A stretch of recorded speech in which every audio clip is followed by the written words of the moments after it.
ruhamurira Yesu Mana ruhamurira shima Imana Imana gushima Imana ndabasanga ahari gushima Imana shima Imana senga reka tubirenge senga shima Imana washima Imana izikuze wagushima twavuga abanya naje tubijya kubona Yesu Mana ruhamurira turashima turagushimira abana abanyitoro abanyina murafu abanyina wese Mana batugeza mu gihugu batugeza mu gihugu batugeza paga batugeza kuzera kumva turagushimira turaguhimbaje izina ryawe tuke izina ryawe rizazwe umwami kurege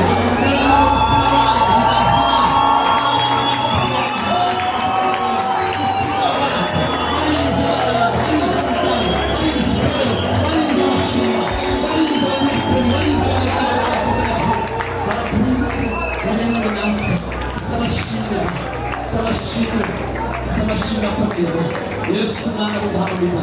izina ryawe rihimbaze izina ryawe rishubushirwa turakurana murima turagushima murima haleluya Yesu shimwa bitari cyacu reka dusange reka dusenge dushima uzibuza tugeze mu gihe cyacu dushima reka tumenya cyacu dushima zamura amaboko yawe atuzakanga dushima Imana yaratwitse Imana yatugiriye neza Imana yabanye natwe Imana yabanye n'imiryango yawe Imana yabanye n'itozi Imana yatugiriye neza tubashime benshi kandi bakiri mu ruhande rwacu utugije mu mwaka wa 2016 n'abakasaba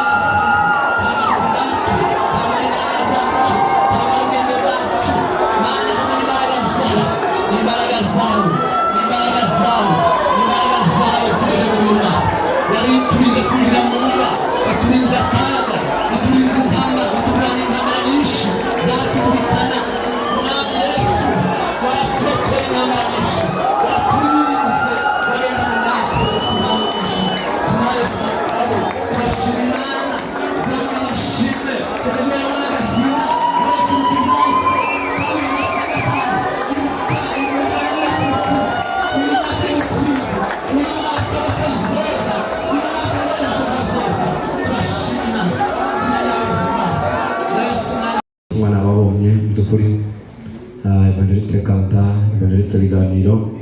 Evangeliste Bineza, abadiyakoni barimo baradufasha, abagabo, abadamu, hari n'abandi bari mu mago batabonye ibyo kuza bakristo bagrese. Mbifurije umwaka musha muhire wa 2006 muzukuri twinjiyemo uzabera umwaka mwiza, umwaka w'amahoro w'izishimo wakazoza. Ndabizi ko tuzogera kuri byinshi muzukuri aho tuvuye aho turimo twerekeza niho heza, kuko birirambira ngo erega ibyo yenda kutugirira ngo ni byiza ntabwo ari bibi, kugira ngo bigire gute itureme ibiti. Ntabwo turimo dusubira inyuma, ahubwo turimo turaje imbere. Ndababona sekretari w'itorero, ndababona abayobozi b'indirimbo, abaperezida, umuntu wese mu rwego rwiwe ushobora gutwara umwanya, ariko mu by'ukuri ni ugushima Imana ko yaturinze itorero. Imana ihimbazwe, yarinze itorero mu ntambara nyinshi, mu ngorane nyinshi.